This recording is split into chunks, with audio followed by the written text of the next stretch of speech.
to This Week in East Brunswick. Township schools will close for the summer next week, but things have hardly begun to wind down. This week, a new playground accessible to all children was dedicated to the memory of Meryl Wasserman. Also at Warnsdorfer, a National Guardsman surprised his child's classmates by landing a 25-year-old Cobra helicopter on the school's soccer field. Year after year, the high school Zippel class has produced award-winning teams. This week, we'll hear how their teacher, John Calimano, has been recognized with a very prestigious award from Princeton. And after no less than 35 years with the district, art supervisor Ken Koppel retires. Last week, staff and students at East Brunswick High School bid him a fond farewell. Also from the schools, Chittick fifth graders put together some fantastic puppets and some outrageous storylines based on traditional fairy tales. This and more tonight, including information about an upcoming powwow to be held at the Middlesex County Fairgrounds, and about a Playhouse 22 performance to benefit Nicholas Sorrentino. We'll also visit the long-awaited new post office on Cranberry Road. But first, here's a look at programming next week on Channel 8. Raise Your Metabolism Monday morning with Lenore Kulick. That's on Look Great, Feel Great at 10 o'clock. At 10:30, preschoolers join Carol Phillips in the Channel 8 studio for stories about birds and a few examples of the real thing. Doug Shorp introduces the children to a baby Senegal parrot, to Ringo, a Gloucester canary, and to Dopey, a green-winged macaw. Tuesday at 7, it's in print from the city of Beverly Hills. And at 7:30, Township Parks Ranger Vic Romatowski talks with local youngsters about how to prevent Lyme disease. The miniature worlds of set designer Vern Smith are the focus of this month's For Art's Sake.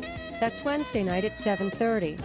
At 8 o'clock, The Arts, produced by the Middlesex County Cultural and Heritage Commission, features clips from performances by the Unlimited Potential Theater Company.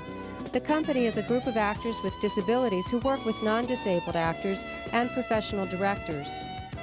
For local news and information, turn to Channel 8 Thursday night at 7 o'clock and again at 8 for This Week in East Brunswick.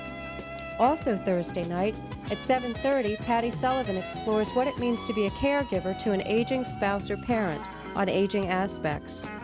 And at 8:30, the graduation of East Brunswick High School's class of '92 will be shown in its entirety. The graduation ceremony will be repeated Thursdays, July 2nd and 9th at 8:30.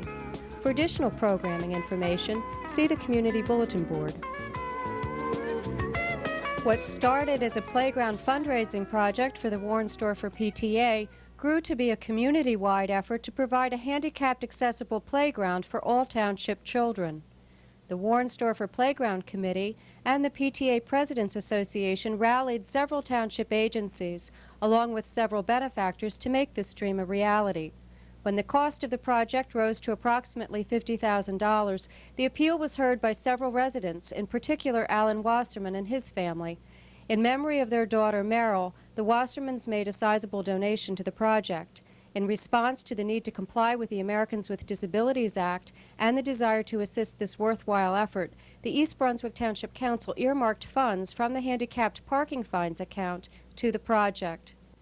Grant monies from the Board of Education, funds and materials from Rayway Builders Incorporated, and funds from the Warnsdorfer, Central, and Irwin School PTAs completed the package. With guidance and assistance from the Board of Education, Parks Department, and Public Works, the playground was ready for dedication on Tuesday, June 16th.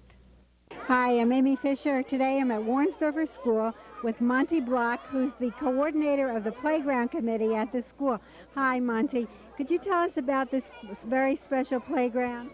Sure. This is a fully accessible playground that the Warnsdorfer PTA and the community got together to put out here in the Warnsdorfer playground area, so that handicapped and challenged and unchallenged children can play together.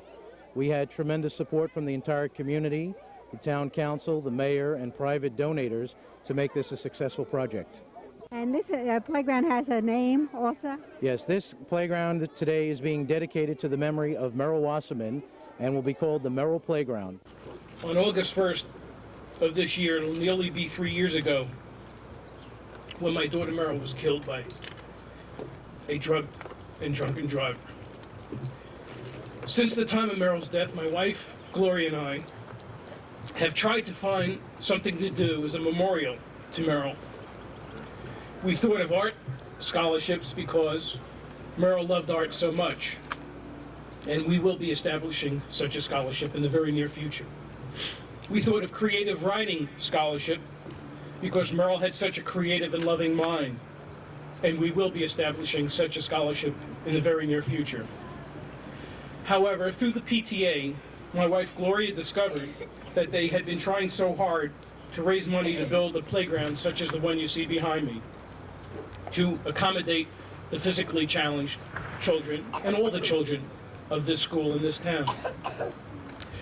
We knew then that this is what Meryl would have done had she been alive and had the power to wave her magic wand. Meryl attended Warnsdorfer, as did her sisters Dina and Erica, and now her little sister Carrie. Meryl was a kind and fully unselfishly given person who had compassion to love all people.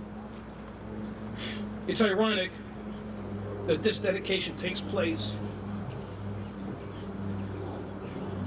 just 2 days after Meryl's birthday.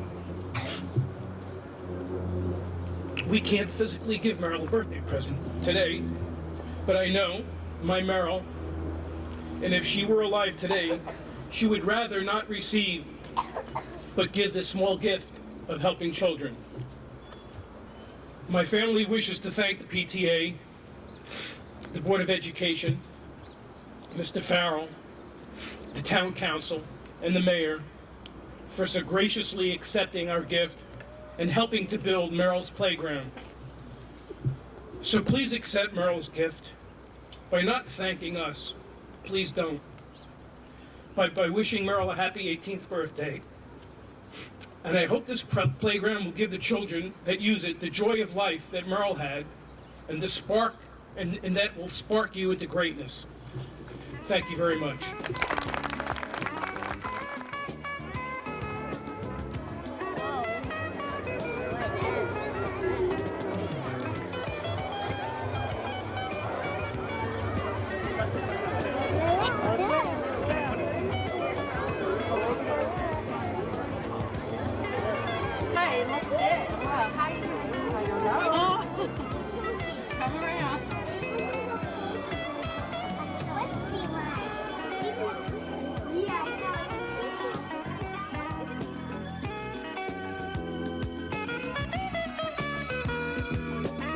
Earlier this week at Warnsdorfer School, Vic Balint landed a Cobra helicopter on school grounds and spoke with the third graders about his career as a National Guard pilot. Amy Fisher asked third grade teacher Irene Lieberman to explain the program that brought Balint to the school. Well, over the past few months, we've invited parents to come to the third grade to speak to the classes about their careers, and we've had an overwhelming group of volunteers. We've had about 25 parents coming in, all wonderful, culminating by this exciting program today.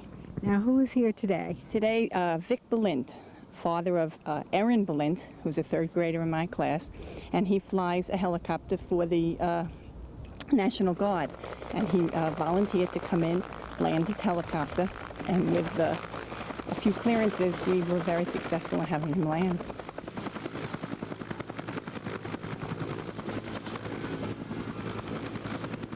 Let me tell you a little bit about the aircraft now. This aircraft is made by Bell Aerospace. This one is a 67, so this is like 25 years old. So it's older than all you guys are. But it's been all upgraded. It's got a new engine in it, and a lot of the computers have been upgraded. This aircraft was probably in the Vietnam War, and then it came back and was all redone. New transmission, new engine, and we have this is something that's been added since the Vietnam War. This is a TOW missile system, TOW, that stands for tube-launched, optically tracked, wire-guided missiles. And these are to kill tanks with. What we do, we can shoot at tanks like up to 2 miles away. We launch these missiles, and 2 tiny little wires go out with the missiles. This can only be launched from the front seat, by the pilot in the front seat, by the way. And there's a little control stick You really can't see it. It's on the other side of this. It's a little control stick. You actually look through this. This is a telescopic sight. You look through the sight, and you actually fly the missile into the target. And it's like 2 miles away, so that's pretty far away. You have to be sure what you're shooting at. These are very expensive. They're about $12,000 per missile. And this launcher right here holds 2. We can, if we have to, put 2 more on the bottom. Then on the inboard, we have what they call a rocket pod. And there's 19 shots in the pod on this side and 19 shots on the pod on the other side. So it's got a lot of firepower. This is not made for transporting troops or anything. It's mainly used, it's an attack helicopter.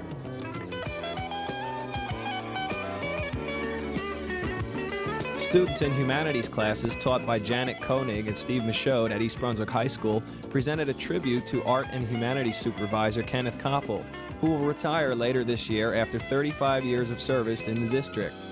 Current and former staff members and former students also participated in the program, which included vocal and instrumental music, dance, film clips, poetry reading, and reminiscing about the past.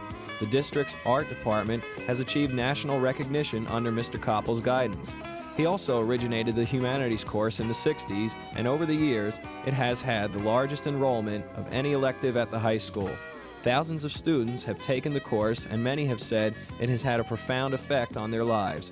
At a recent Board of Education meeting, Mr. Koppel said it is his proudest accomplishment. Also at the high school, Amy Fisher finds out about another award-winning accomplishment. Hi, I'm Amy Fisher, and today I'm at East Brunswick High School with Mr. Charles King, the principal, and Mr. John Calimano, social studies teacher.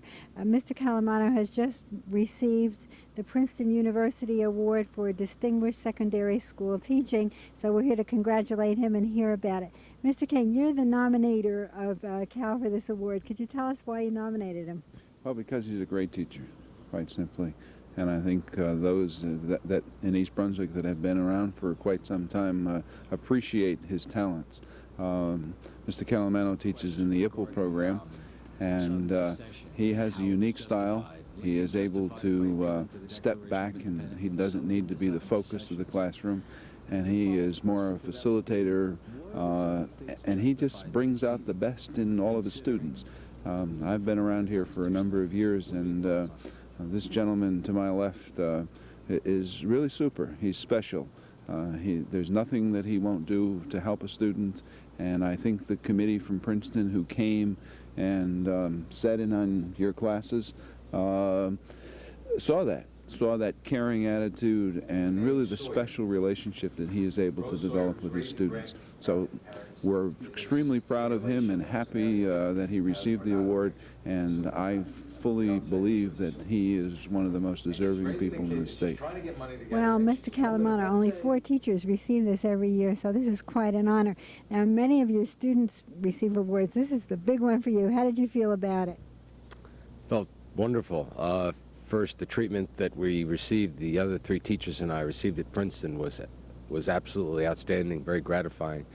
But perhaps even more important than the award itself and the treatment we got that day was the fact that in the nominating process, beginning with Mr. King's nomination, which of course I appreciate, also colleagues and former students have to advance the nomination. And even if, I can say it now, even if I hadn't received the award, the pleasure and the honor of having read the letters was in itself a very high tribute, so I was very pleased with that. And then, of course, when the award did come through, it was a special honor. Hi, I'm Dolly Vaster with an update up at the Playhouse, and I'm with 2 very special people. All of you have read about young Nicholas Sorrentino and the problems he's had and the very successful, so far, with fingers crossed, transplant he's had. Well, we're here with his uncle, Joe Savino, and we're going to be talking about the benefit that's going to be held at the Playhouse June 25th. Joe, tell us a little more about the whole situation. Well, Nicholas is out of the hospital. He had his liver transplanted a couple of weeks ago, and he's doing very, very well. And was this out? You had your stitches out? Yeah, the stitches. See? I knew as soon. I I knew he'd talk. I really knew it. You see that? Did I see? He talks. Okay, and so I am the vice president of the Centurions, the Italian-American Club of East Brunswick, and we're running this benefit for Nicholas. And we thought going to the Playhouse 22 and asking Dolly if she would allow us to have a play, in which she and the committee okayed. And this is what we're doing to try to offset some of the costs that the family has. And I'm sure they're tremendous. Oh, Just tremendous, just tremendous. Right. Well, okay, so if they are interested in picking up a ticket for June 25th, let's tell them how much it is, what does it include, and how they can get one. Okay, we're asking $20 per person. Which is cheap. As a benefit, and we are asking you to call Rose Amorosa, and the phone number is 254 52 94. See, Thank you. I remembered You that. remembered, I didn't. Okay, thank you. And it really is. It's a wonderful cause, and half the tickets have been sold already. So if you want to get on the bandwagon and really help this young man who decides, after all, that he doesn't really like the spotlight, despite the fact that his mom and dad and everybody's doing high signs behind us, why, come out and see us, okay? Take care. Good. Wonderful original puppets straight out of popular fairy tales were created and worked by 5th graders at Chittick School earlier this week. In addition to making the puppets, the students also wrote the scripts for their skits. These modern adaptations of traditional fairy tales included stories about the 3 little pigs. Big Mama Edna, we're old enough and we want to leave home. Okay, but I'll miss you. But beware of Willie, the big battle of he loves little piggies. Jack and Jill. The story is be careful and be kind to others, because if you don't, they'll get back at you, and it could be more than a hit on the head. Oh, baby. Robin Hood. Oh, that's enough for the mushy stuff. Let's get on with the play. Rapunzel, Little Bo Peep, Little Miss Muffet, Be yourself. It'll get you farther in the future. and The Cow Who Jumped Over the Moon. The puppet shows were given to all students at Chittick and were the result of a collaboration between art teacher Mrs. Jocknowitz and the 5th grade language teachers.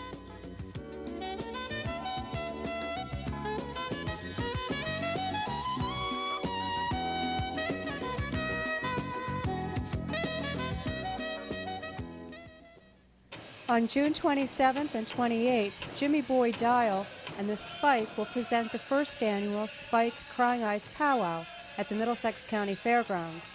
The Spike is the only international Native American newsletter published in New Jersey. Its name is taken from the feather of the eagle that guides its flight. Its editor, Jimmy Boy Dial, is a veteran of Vietnam, a graduate of Dartmouth, and a member of the Lumbee tribe. His philosophy is that being one of the people is not the same as having indigenous blood, but rather involves a personal philosophy or religion. We asked him how this powwow would differ from others in the area. Well, we want to emphasize exactly what a powwow is. It's a gathering of people, not just Indian people, but all the people at the powwow should feel what that gathering represents. They should feel the warmth, the unity, and the cooperation between all the peoples to make it a powwow. We also have a large number of people there that would serve just exclusively as hosts and hostesses to the public to answer their questions, to encourage them to be participants in the dancing that will occur for the public and the native people together, and generally to make them feel as though they're amongst people who care that they are there rather than just being spectators to the event. What are some of the activities that will be featured? Well, we will have an entertainment portion which will be occurring on Saturday and interspaced in Sunday's event also with Cherokee Rose and Selena, who are country western recording artists and American Indian singers out of Georgia. We'll have Harold Dillinger, who's a reenactment specialist and passes on some very, very good facts about things we may have thought of but never questioned, never knew the origin of, as far as food and clothing and the way the Indians survived early on, and also how the early Europeans survived using methods that the Indians taught them. We'll also have live birds of prey. There will be hawks, eagles, falcons, and it's wonderful, especially at feeding time. And we'll have Sam Zimmerman, who is the world's longbow champion, who will do an archery exhibition. Very entertaining. It's very much oriented towards a family affair. What about crafts? Crafts, there will be approximately 45 to 50 craftspeople from really all over the United States, and we've tried to screen the crafts and make sure that they are superior crafts work, and we will have some top quality paintings and arts and carvings there, along with clothing and usual silver and turquoise jewelry. We'll also have Native American food. We'll have fry bread, buffalo, venison, corn soup, and American Indian tacos and whatnot. It'd be wonderful. Well, the event is being held at the Middlesex County Fairgrounds in East Brunswick on Cranberry Road, June 27th and 28th. It'll open up at 10 o'clock both that Saturday and Sunday. The grand entry for the competition dancing for $10,000 in prize money starts at 5 o'clock on Saturday and at noon on Sunday. And we'll go to 11 o'clock Saturday night and approximately 8 o'clock Sunday night.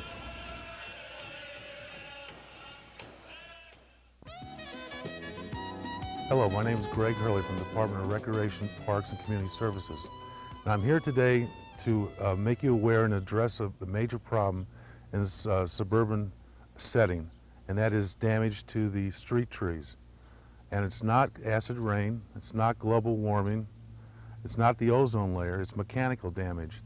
And specifically, I'm speaking of mechanical damage relating to lawnmowers and weed whackers. Now, we want to avoid this. What happens is the bark of the tree, or underneath the bark of the tree in the spring and summer, it's very loose and it's growing. And when we bump the bark, or when we hit it with the weed whacker and bruise the bark, we actually cut off the conductive tissue of the tree, which is underneath the cambium layer, which is the xylem and the phloem. And what this does then is stunts the growth, and some occasions with the lawnmower you actually break open the bark. And this brings in insects, fungus, and bacteria. And we know that causes cavities and weakens the tree. So what we want to do is to avoid hitting the base of our trees. And there's 3 ways in which we can stop doing this. Now the 3 ways are, number 1, you can wrap the basal area or the base of the tree with tree wrap. Now you can use a paper tree wrap or a burlap tree wrap. And what this does is you wrap it a few times around the base and work your way up. This gives you a cushion so you don't hurt it with the lawnmowers or the weed whackers. The second way would be to use plastic drainage pipe. Cut it to the appropriate length, get the right diameter pipe, and slit it down the middle and just put it around the tree. This is very good and a very easy way to do it. And this will help any hard impact to the basal area of the tree. And the third way takes a little more work but is aesthetically more pleasing, is to take your spade, dig a circle out around the tree, and then take the sod up and put down wood chips. And this definitely keeps any machines away from the tree. This keeps your lawnmowers away and your weed whackers away. And the chips keep the weeds down. The chips are a mulch. They keep the tree moist. And overall, the third method is the best. And I just want to say, keep East Brunswick green and keep our trees healthy. Thank you very much. The Middlesex County Horse Show will be opening this year on Wednesday, June 17th. For the first year, the show has been moved from Johnson Park in Piscataway to East Freehold Showgrounds in Freehold. The show, one of the largest in New Jersey, is open from 8 a.m. to 6 p.m. Wednesday, June 17th through Sunday, June 21st. The show offers children and adult riders performing in hunter, jumper, and showing capacity. Volunteers from the East Brunswick chapter of Deborah Hospital sponsor and man all the concessions. Breakfast, lunch, and dinner, as well as numerous other snacks, are served daily. To get to the park, take Route 18 South to 537 West. Continue to Kozlowski Road, make a left at the light, and the park is 1/2 mile on the right. Come on out and have a great time. What do an inventor, a choreographer, and a coach all have in common? They're all involved in a crime. On June 4th, inventor Susan Lancaster disappeared. The Missing Inventor is a detective mystery program created specifically for the East Brunswick Public Library. While similar to mystery weekends held in hotels, the Missing Inventor is a summer-long program. Students in grades 7 and up are challenged to crack this case. An opening drama set the scene on June 11th, and new clues will appear each week. If you'd like to take this case, visit the Youth Services Department to get the latest update on the case of the missing inventor. At the end of the investigation, prizes will be awarded to those who uncover the culprit. For more information, call Youth Services at 390-6789. The new East Brunswick Post Office opened for business on Monday, June 15th. Located on Cranberry Road between Ruse Lane and Fern Road, the facility offers expanded service, hours, and parking. We spoke with Postmaster Steve Letty. Steve, tell us about how the new post office differs from the old building. All right, it's a much more modern building. It's much larger. The old building was 9,000 square feet. This building's 32,000 square feet. It's better suited to serve the public. It's handicapped accessible. We have sufficient parking for our employees and more than sufficient parking for our customers. These were all problems at the old building. We have the newest equipment inside. We have a box lobby with all the vending equipment. Much larger box section. The old box section was 700 boxes. This is 1,800 boxes. It's a much more energy efficient building than the other one. They're the newest in lighting. We have skylights let in sunlight so we can save on electricity. The heating systems are high efficiency. It can handle larger trucks bringing in our mail. It's just much better suited to the needs of the town. Do you know what will be happening to the old building? Right, the old building we have a long-term lease on. So the real estate, regional real estate is handling it. We could sublet the building or the lease owner might buy the lease back, but it won't be used as a postal facility anymore. Is there anything that residents should know about the new post office? Well, the hours are slightly different for the lobby area. We open at 4 a.m. in the morning for the lobby area, so people have post office boxes that come in at 4 a.m. and get their mail. There's vending equipment out there. They can get stamps and things that way. The lobby will be open to 6 p.m., and this will be Monday through Saturday now, which is a change from what we had before. Also, on the other side of town, to take care of the needs where the old office was, we have a contract station that'll be opening next Monday, and that'll be in the Uniglobe Travel Agency by Meyer's Toy Store. And that'll be a full-service office. You'll be able to buy stamps, money orders, registered packages, mail, parcel, post. And that'll take care of the needs on the other side of town because we're not exactly centrally located where we are now.